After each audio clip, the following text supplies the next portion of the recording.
Hi అందరికీ good evening. ఈరోజు అయితే మామిడికాయతో ఉప్పు బద్దలు ఎలా చేస్తారో తెలుసుకోవచ్చు. ఇదైతే మా ఆంధ్రప్రదేశ్లో అయితే చాలా స్పెషల్. మా గోదావరి జిల్లాలో అయితే మాత్రం ఇంకా ఈ మామిడికాయల సీజన్ అంతా కూడా ఇదే నడుస్తుంది. చూసారు కదా, ఇవైతే చిన్న ముక్కలు పచ్చడి పెట్టడానికి అయితే ఇక్కడ కోస్తున్నారు. కానీ ఉప్పు బద్దలు సంవత్సరం మొత్తం నిల్వ ఉంచడానికి అయితే మాత్రం ఇలా పెద్ద సైజులో ముక్కలు కోసుకోవాలి. ఫస్ట్ అయితే మాత్రం ఇవన్నీ మేము 300 కాయలు పైగానే ఒక 6గురమైనా సరే ఈ ముక్కలు కోయడం అయితే స్టార్ట్ చేసాం. చూసారా, ఒక డ్రమ్ము అండ్ ఒక డొక్కు నిండా అవునివి ఇవన్నీ కూడా. దీనికైతే మాత్రం ఒక 2 కేజీలు ఉప్పు పట్టింది. ఇలా నిల్వ చేయడం ద్వారా ఒక సంవత్సరం అంతా నిల్వ ఉంటుంది, ఇంకా అంతకన్నా ఎక్కువగానే ఉంటుంది నిల్వ. కానీ ఈ ముక్కల్ని అయితే మనం పప్పు చారులోని పప్పు మామిడికాయలు యూస్ చేయొచ్చు. ఎక్కువగా తినడానికి ఎక్కువగా ఇష్టపడతారు ఉప్పు బద్దలు అయితే మా సైడ్. మీకు తెలుసా ఈ ఉప్పు మామిడి బద్దలు? స్కూల్ టైంలో అయితే మాత్రం నేను చాలా ఎక్కువగా తిన్నాను. చూసారు కదా, ఇవన్నీ టెర్రస్ పైన మళ్ళీ తీసుకొచ్చి బరువు ఎక్కువగా ఉంటుంది అనేసి కోసిన ముక్కలన్నీ ఫస్టే టెర్రస్ పైన పెట్టేసుకున్నాం. దీంట్లో ఉప్పు అలా పోస్తూ కలుపుతూ ఉంటే మొత్తం బద్దలన్నట్లకి కూడా ఉప్పు పడుతుంది.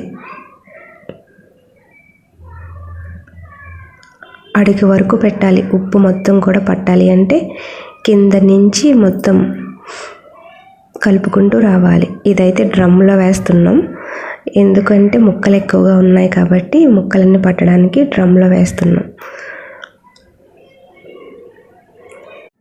ఇలా ఉప్పు కలిపిన బద్దలన్నీ కూడా ఒక రోజు అంతా నిల్వ పెట్టి ఆ నెక్స్ట్ డే అయితే మాత్రం ఇలా చీరలు వేసి టెర్రస్ పైన ఎండకి ఆరబెట్టాలి. ఇవి శుభ్రం ఒక 3 రోజుల్లో అయితే మాత్రం చాలా చక్కగా ఎండుతాయి. చూసారు కదా, మేమైతే టెర్రస్ పైన 4 చీరల పైన ఎండబెట్టాం. ఇది మొత్తం మాకు ఒక 5 ప్యాకెట్ల సంచి ఉంటుంది కదా, ఆ సంచి నిండా అయితే మాత్రం మాకు మామిడి బద్దలు అయితే వచ్చాయి. చాలా బాగా స్మెల్ వస్తుంది. చూస్తుంటేనే మనకి తినేయాలి అంత టేస్టీగా ఉంటుంది ఉప్పు బద్దలు. మా సైడ్ అయితే చాలా అంటే చాలా ఫేమస్ ఇవి. మీకు తెలుసా? మీరు కూడా ఇలానే చేస్తారా ఉప్పు మామిడి బద్దలు? ఉప్పులో నిల్వ పెడతారనమాట. 1 రోజు 2 రోజులు కూడా ఊరపెడితే బాగా ఊరి ఆ మామిడి బద్దల్ని ఎండ పెడితే మంచిగా ఎండి టేస్ట్ అయితే మాత్రం చాలా బాగుంటుంది. మా ఫ్రెండ్స్ మేము చాలా ఎంజాయ్ చేస్తూ తినేవాళ్ళం. చూసారు కదా, ఎండిన బద్దలన్నీ కూడా నేనైతే కిందకి తీసుకొచ్చేసాను. ఇవన్నీ కూడా ఎన్ని ఉన్నాయో నాకు తెలిసి ఇది ఒక 30 కేజీలు ఉంటాయి. నాకు తెలిసి బరువు ఎక్కువగా వస్తాయి ఇవి, అందుకని 30 కేజీలు ఖచ్చితంగా ఉంటుంది. బాగా ఎండినాయి కదా,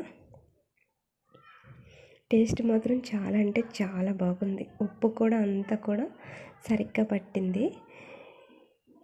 ఇవి స్కూల్ టైంలో మేమైతే ఎక్కువ ఇష్టపడేవాళ్ళం. ఇప్పుడు పప్పు మామిడికాయ లేనప్పుడు ఇవి వేసుకొని పప్పు మామిడికాయ వండొచ్చు. పప్పు చారులో కూడా ఎక్కువగా వేయచ్చు. మా అమ్మ కూడా పప్పు చారులో వేస్తుంది. ఇది హెల్త్కి కూడా చాలా మంచిది.